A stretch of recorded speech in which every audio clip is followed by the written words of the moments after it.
नमस्कार दोस्तों, आज हमारा कोर्स टोपोलॉजी स्टार्ट करने जा रहे हैं। तो हमारा जो कंपलसरी पेपर था, पहला पेपर जिसमें फंक्शनल एनालिसिस है और उसके साथ एक बुक और है जो है टोपोलॉजी। टोपोलॉजी थोड़ा सा नाम अलग लगता होगा, थोड़ा सा ऐसी चीज याद आ रही होगी, ये तो बिल्कुल भी एकदम नई चीज है, कुछ सुना हुआ ही नहीं है, तो बिल्कुल कोई दो राय नहीं है, एकदम नई चीज है। आपने पहले इसके बारे में ज्यादा कुछ सुना हुआ, ज्यादा समझा हुआ नहीं है। एक्चुअली ये आइडिया है क्या और किसके बारे में है, क्या चीज है। पहले तो आपको सबसे पहले बता दूं, ये बहुत इंटरेस्टिंग है, बहुत बहुत इंटरेस्टिंग है, गजब चीज है। एक्चुअली आपने ज्यामिति पढ़ी होगी। ज्यामिति का मतलब था कि आपने त्रिभुज पढ़े होंगे, चतुर्भुज पढ़े होंगे। याद कीजिए, सबसे छोटी क्लास जब आपकी शुरुआत होती है, सबसे पहले बच्चा जो होता है वो तीसरी चौथी में जब होता है, उसे वर्ग, आयत, वृत्त, इनसे सामना करना पड़ता है। बहुत मजा भी आता है उसे वर्त बनाने में, आयत बनाने में, समझने में, क्योंकि उसे प्रैक्टिकल एग्जाम्पल भी नजर आते हैं। उसका खेत होता है, उसका घर होता है, कुछ आयताकार होते हैं, कुछ वर्गाकार होते हैं, उसका तालाब होता है जो वर्ताकार होता है। तो ऐसी बहुत सारी चीजें जहां से वो समझ पाता है। फिर वो क्षेत्रफल निकालता है डे बाय डे में, जो चाहे वो मैथ पढ़े या ना पढ़े, क्षेत्रफल तो लगभग सबके हिस्से में आता है। तो क्षेत्रफल है, आयतन है, ये सब चीजें उसे मजा आता है। शंकु, वृत्त, आयत, वर्ग, ये सब चीजें पढ़ता है।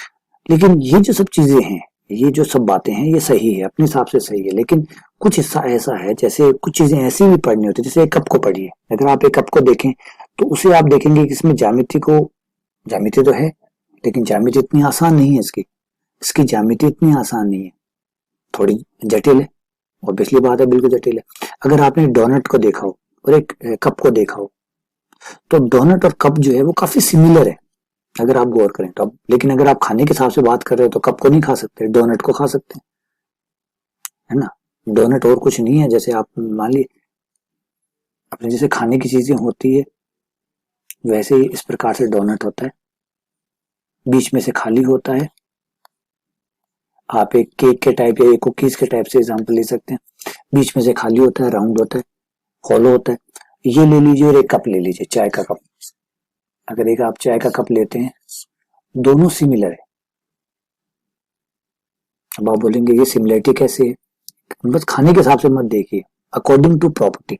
अगर आप प्रॉपर्टी वाइज देखेंगे तो बिल्कुल दोनों में समानता है। क्या समानता है? इसके अंदर एक हॉल है, इसके अंदर भी एक हॉल है, ये भी अंदर से हॉलो है, ये भी अंदर से हॉलो है। तो कुछ समानता है। देखिए, मैंने कहा ना, ये चीजें अगर आप बाह्य आवरण से देखते हैं तो बाह्य आवरण से बिल्कुल चीजें अलग अलग है, बाह्य आवरण से अलग अलग है। लेकिन अगर हम इन्हें ज्यामिति के, ये जो बनने का जो तरीका है, इनमें जो विशेषताएं हैं, जिनमें इनमें जो हॉल है, वो जगह है, खाली जगह है, इसके आधार पे अगर देखें तो इन दोनों में काफी समानता है। विकिपीडिया का एक बहुत अच्छा पेज है टोपोलॉजी के बारे में, जो काफी कुछ कहता है। चलिए मैं आपको पेज दिखाता हूँ, वहां आपको और अच्छा समझ में आएगा थोड़ा सा। चलिए, ये विकिपीडिया का पेज है टोपोलॉजी का। इसने टोपोलॉजी के बारे में जो कहा है उसे देखिए। सबसे पहले जो वर्ड लिखा हुआ है कि टोपोलॉजी कुछ और नहीं, टोपोलॉजी जो है ग्रीक वर्ड से मिलकर बना हुआ है, ठीक है। एक ग्रीक वर्ड है, और यहाँ पे सबसे important part, geometrical object, concern with the property of geometrical object. तो एक तरह से जो ज्योमेट्री जो है, जो ज्यामिति है, उसका ही एक पार्ट है टोपोलॉजी। हम किसके बारे में पढ़ते हैं? हम पढ़ते हैं ये जानने के लिए कि कोई ज्योमेट्रिकल ऑब्जेक्ट है। ज्योमेट्रिकल ऑब्जेक्ट का मतलब जैसे कप है, जैसे कोई आयत है, जैसे कोई स्ट्रिप है, जैसे कोई पेन है, ये ज्यामिति चीजें। जब आप इनको घुमाते हैं, मोड़ते हैं, तोड़ते हैं, स्क्रैच करते हैं, स्ट्रेच करते हैं, खींचते हैं, तो ऐसा करने के बाद कौन सी चीजें हैं, कौन सी प्रॉपर्टीज है जो बच जाती है, कौन सी ऐसी प्रॉपर्टीज है जो चेंज हो जाती है। चेंज हो जाती है तो कितनी चेंज हो जाती है, चेंज होने के बाद में कौन सी चीज किस चीज के बराबर है। इसका एक अच्छा सा एग्जाम्पल, एक डायग्राम दिखाई देगा आपको। ये है स्ट्रिप, इसे मोबिस स्ट्रिप कहते हैं। मोबिस स्ट्रिप की एक खासियत होती है कि अगर आप इस स्ट्रिप में किसी भी एक पॉइंट से स्टार्ट करें, तो आप बिना इस स्ट्रिप पे अगर आप चलते जाएं तो चलते चलते वापस आप इसी पॉइंट पे आ जाएंगे। बड़ा अजीब लग रहा है ना। अब आप बोलोगे ऐसा नॉर्मल तो नहीं होता। क्यों नहीं होता? क्योंकि अगर हमारी कोई स्ट्रिप ले और हमारी स्ट्रिप पे अगर हम चलते हैं, तो हम उसी स्ट्रिप के अगर बाहर की तरफ चलना शुरू कर रहे हैं तो स्ट्रिप के बाहर बाहर ही चलते रहेंगे। इसमें ये होगा ना, तो इसमें कोई अंदर का भाग है ना कोई बाहर का भाग है। आप इसमें पता ही नहीं लगा सकते कि अंदर क्या है बाहर क्या है। क्या बता सकते हैं इसमें अंदर क्या? क्योंकि इसको जो बनाया गया है स्ट्रिप को, इसमें क्या किया गया है, जो बाहर के किनारे हैं उनको मोड़ के उल्टा जोड़ा गया, जिससे अंदर और बाहर का बिल्कुल भी पता नहीं लगा सकते कि अंदर का पार्ट कौन सा है, बाहर का कौन सा है। इसका फायदा ये होता है कि स्ट्रिप के अगर आप एक साइड से आप चलना शुरू करते हैं तो उसी साइड पे आप वापस भी आ जाएंगे, और अंदर और बाहर अगर कुछ है तो अंदर बाहर का, तो आप पूरा चक्कर राउंड काट लेंगे। ये मोबियस स्ट्रिप की खासियत होती है। ऐसे ही इसे देखिए, इस शेप को देखिए, इस शेप में आप चलिए, इसमें आप ये समझ ही नहीं पाएंगे कि ये दो कड़ियां हैं या एक कड़ी है, ठीक है, ये नॉट है, ये गांठ है, ये इसे देखिए, आपको इल्यूजन होगा। चलिए इस पे आ जाइए, यहाँ पे जो अभी मैं आपको बताया था डोनट और कप, ये देखिए डोनट और कप का एग्जांपल है, ये है डोनट, ये देखिए ये डोनट है। अब ये डोनट है और डोनट को देखिए, ये देखिए कप में कन्वर्ट हो जाएगा, अब ये देखिए कप बन गया। तो इसका मतलब एक्चुअली जो डोनट और कप है वो एक जैसे होते हैं। ऐसे इसको देखिए, एक गेंद और एक गाय का खिलौना, एक खिलौना ले लीजिए, गाय ले लीजिए, एक गेंद बराबर होते हैं। क्यों बराबर होते हैं? क्योंकि जैसे ही आप गाय गाय में अगर हवा भरें, खिलौना है उसमें एयर नहीं निकल रही है, एयर पास नहीं हो रही है, तो अगर उसमें एयर भरेंगे तो वो गाय क्या बन जाएगी? एक खिलौना बन जाएगी, एक बॉल बन जाएगी। तो बॉल और गाय एक है, समझे? ये मोटिवेशन है कि बहुत सारी चीजें ऐसी होती है जो एक होती है, दिखने में भिन्न भिन्न नजर आती है, भिन्नता नजर आती है। अगर प्रॉपर्टी की बात करें, आप किसी भी, जैसे आप गुब्बारे को एग्जांपल लीजिए, बहुत सारे गुब्बारे आपने देखे होंगे कि खिलौने के टाइप में होते हैं। शुरुआत में वो खिलौने टाइप में नहीं होते, जैसे आप उसमें हवा भरते हैं वो खिलौने की शेप ले लेते हैं। फिलहाल वो गुब्बारा खिलौना नहीं था, लेकिन जैसे आपने हवा भरी उसको इस तरीके से बनावट थी कि वो जो गुब्बारा है वो ऑटोमेटिकली उस चीज का शेप ले लेता है जिसके लिए उसको बनाया गया, होता नहीं होता। तो इसका मतलब है कि वो गुब्बारा और वो एक ही चीज थी। तो यही हम टोपोलॉजी के अंदर पढ़ते हैं, कौन कौन से शेप, कौन कौन से ज्योमेट्री के शेप किसके बराबर होते हैं, किसी को खींचने मोड़ कर आप क्या क्या बना सकते हैं, कैसे कैसे कट बदल सकते हैं। इस सब की जो मैथमेटिक्स है, जो बेसिक मैथमेटिक्स है, उसके बारे में हम पढ़ेंगे। ये पूरा टोपोलॉजी कहलाता है। टोपोलॉजी मैंने पहले ही कहा था, समझने में आपको, क्योंकि ये देखिए ये बोलने में सुनने में अच्छा लगता है, जब आप मैथमेटिक्स इसकी पढ़ेंगे तो आपको इतना अच्छा बिल्कुल भी नहीं लगेगा। डेफिनेटली कह रहा हूँ, इतना अच्छा नहीं लगेगा। क्यों? क्योंकि पूरी तो थ्योरी हम पढ़ेंगे, इसकी पूरी मैथमेटिक्स तैयार करेंगे, जो पूरी मैथमेटिक्स होती है वो तैयार करेंगे, तो ये परेशान करने वाली है। हाँ, अगर आपको समझ में आ गया, आपको इंटरेस्टिंग पार्टनर लग गया, तो आपको बहुत कुछ मजा भी आने वाला है। हिस्ट्री जो है वो आप यहाँ से पढ़ सकते हैं, मैं आपको ज्यादा मोटिवेशन नहीं करना चाहता इसके बारे में, बहुत कुछ है, आप आराम से इसमें देख सकते हैं। लेकिन देखिए, टोपोलॉजी की कमी नहीं है कि टोपोलॉजी इंटरेस्टिंग नहीं है, प्रॉब्लम है हमारे पास टाइम कम है। सबसे बड़ा इशू जो होता है वो होता है टाइम। हमारी यूनिवर्सिटी के अंदर टोपोलॉजी मात्र 2 यूनिट है, ठीक है। एक्चुअली बाकी हर यूनिवर्सिटी के अंदर आप चले जाइए, हर यूनिवर्सिटी के अंदर टोपोलॉजी पूरा एक पेपर होती है, पूरा एक पेपर होता है। यानी उनका मानना ये होता है कि टोपोलॉजी जो होती है वो इंपॉर्टेंट ब्रांच है, इसको आप स्किप नहीं कर सकते, ये पढ़ाना और पढ़ना जरूरी है। अगर मैथमेटिक्स का स्टूडेंट है तो उसे टोपोलॉजी पढ़नी ही पड़ेगी, ठीक है। हमारी यूनिवर्सिटी ने सिर्फ 2 यूनिट डाल के इसको एक तरह से बैक पे डाल दिए, है ना। सोच सकते हैं आपकी कितना 2 यूनिट करने का मतलब क्या है, ये बैकफुट पे डालने जैसा ही हो गया। तो हमारी यूनिवर्सिटी ऐसे कर रही है, लेकिन 5 यूनिट जो है वो होने चाहिए थे, पूरा पेपर होना चाहिए इसका, और फिर इसको प्रॉपर टाइम मिलना चाहिए। ये इंटरेस्टिंग है, लेकिन अगर आपको प्रॉपर टाइम मिलता है तो ठीक है।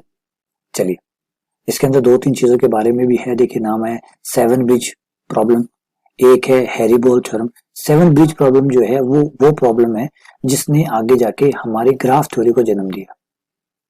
ग्राफ थ्योरी जो है उसका जन्म 7 ब्रिज प्रॉब्लम से हुआ है। हैरी-बोल प्रॉब्लम, हैरी-बोल थ्योरम जो है वो हमारे दिमाग को हिला देने वाली एक प्रॉब्लम है। हैरी-बोल थ्योरम, हैरी-बोल थ्योरम कहता है आप एक बॉल से 2 बॉलें बना सकते हो, छोटी बड़ी नहीं, बिल्कुल उसी साइज की आप 2 बराबर बॉलें बना सकते हो। एक गेंद अगर आप उठाओ, टोपोलॉजिकली ये पॉसिबल है, फिजिकली मैं बात नहीं कर रहा, मैथमेटिकली ये पॉसिबल है कि एक गेंद से उसी साइज की, उसी आकार की, उसी लंबाई चौड़ाई जैसी वो है, बिल्कुल वैसी की वैसी एक बॉल से 2 बॉल आप तैयार कर सकते हो। मैथमेटिकली इसको बाकायदा प्रूफ किया गया, ठीक है। चलिए वापस चलते हैं, अपन आ जाइए टोपोलॉजी पर वापस आ जाइए। तो टोपोलॉजी और कुछ नहीं है, एक तरह से जनरलाइजेशन ऑफ ज्योमेट्री है। जनरलाइजेशन ऑफ ज्योमेट्री यानी आप ज्योमेट्री जो है, जो आपने जितनी ज्यामिति पढ़ी है उसका जनरलाइजेशन है, जनरलाइजेशन ऑफ ज्योमेट्री। इसीलिए आप नोट करेंगे, कभी आप नेट के ऊपर जाके कुछ भी सर्च करेंगे तो आप गौर करेंगे कि हर चीज उसका आंसर टोपोलॉजी में दिया गया, हर चीज की परिभाषा टोपोलॉजी के फॉर्म में दी जाती है, क्योंकि टोपोलॉजी जो है उसने ज्योमेट्री को कवर कर लिया। अब ज्योमेट्री जो है वो सीमित है, लिमिटेड है, लेकिन टोपोलॉजी अनलिमिटेड है।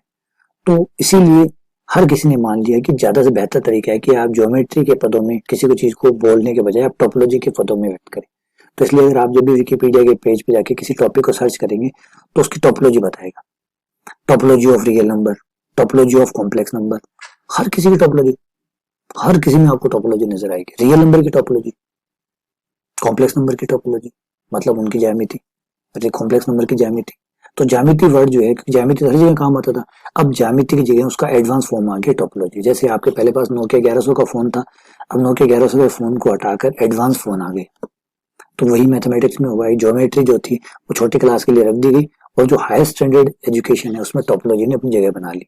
अब आप हर चीज को ज्यादा बेहतर, क्योंकि ऑब्वियसली बात है आप आज पुरानी वाली कारें नहीं चलाते, 1950 वाली कारें जो है वो आज 2020 में नहीं चलती है। 1950 में जो जैसे होता था वो आज 2020 में नहीं होता, आप उससे ज्यादा एडवांस चीजें इस्तेमाल करते करते ना, तो चीजें ज्यादा एडवांस करते। तो ज्यादा एडवांस करने के लिए आपको टेक्नोलॉजी भी एडवांस चाहिए होगी, तभी तो एडवांस चीजें बनती है। और टेक्नोलॉजी एडवांस किससे आती है? बढ़िया फिजिक्स और बढ़िया मैथमेटिक्स से। बढ़िया का मतलब एडवांस मैथमेटिक्स, एडवांस फिजिक्स। जब फिजिक्स और मैथ्स एडवांस होंगे तो आपकी इंजीनियरिंग एडवांस होगी, इंजीनियरिंग एडवांस होगी तो टेक्नोलॉजी डेवलप होगी, और टेक्नोलॉजी डेवलप होगी तो आपको और एडवांस चीजें मिलेगी। तो आप मैथमेटिक्स को बैकफुट पे या फिजिक्स को बैकफुट पे नहीं रख सकते, उन्हें भी आपको आगे लाना पड़ता है। तो इसीलिए मैथमेटिक्स को advance to advance to advance करते हैं, फिजिक्स को भी हम एडवांस करते हैं, क्योंकि ये एडवांस होंगे तो हमारी इंजीनियरिंग एडवांस होगी। जितनी इंजीनियरिंग बढ़ेगी उतनी ज्यादा दुनिया तरक्की करेगी। तो कोर पार्ट इसी तरीके से बने हुए हैं। तो उम्मीद करता हूँ ये टोपोलॉजी का आइडिया आपको समझ में आ गया होगा।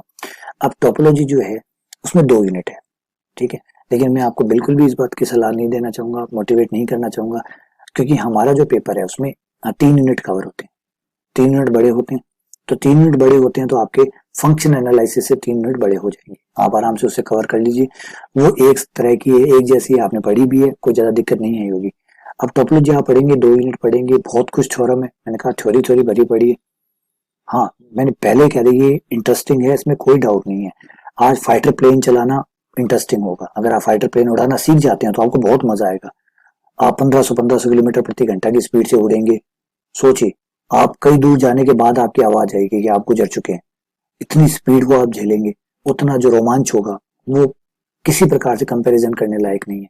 लेकिन बेटा एक बात समझिए, क्या एक दिन आप जाएंगे या 10 दिन के लिए आप जाएं और फाइटर प्लेन उड़ाना सीख जाएं? कैसा है पॉसिबल है? कैसा पॉसिबल है? 2000 करोड़ का एक फाइटर प्लेन क्या एक नौसिखिए बंदे के हाथ में दिया जा सकता है?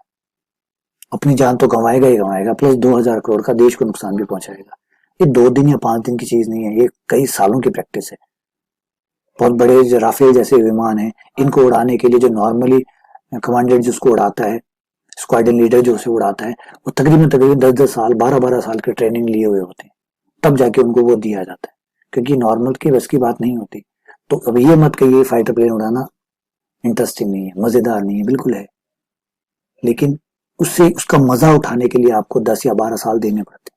तो किसी भी चीज के लिए अगर आपको, तो सबसे आज आपको आम बहुत अच्छे लगते हैं, बहुत पसंद है, तो किसी ने अपने 10 साल दिए हैं तब आपके पास वो आम पहुंचे। अगर किसी ने 10 साल नहीं दिए होते तो आज आम भी आपके पास नहीं आता। तो चीजें इंटरेस्टिंग है, नो डाउट इंटरेस्टिंग है, लेकिन समय देना पड़ता है और हमारे पास समय हमेशा ही कम रहता है। तो चलिए टोपोलॉजी में यूनिट वाइज बता देता हूँ आपको। 2 यूनिट है, 2 यूनिट कवर करेगी, unit first and unit second. Unit first है टोपोलॉजिकल स्पेसिस, इसमें हम टोपोलॉजी की डेफिनेशन, टोपोलॉजी से जुड़ी हुई चीजें पढ़ेंगे, टोपोलॉजी से जुड़ी हुई चीजें पढ़ेंगे।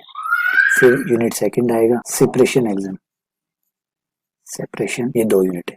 पहले में हम टोपोलॉजी से जुड़ी सारी बेसिक बातें पढ़ेंगे, दूसरे में हम सेपरेशन के बारे में पढ़ेंगे, ये 2 चीजें।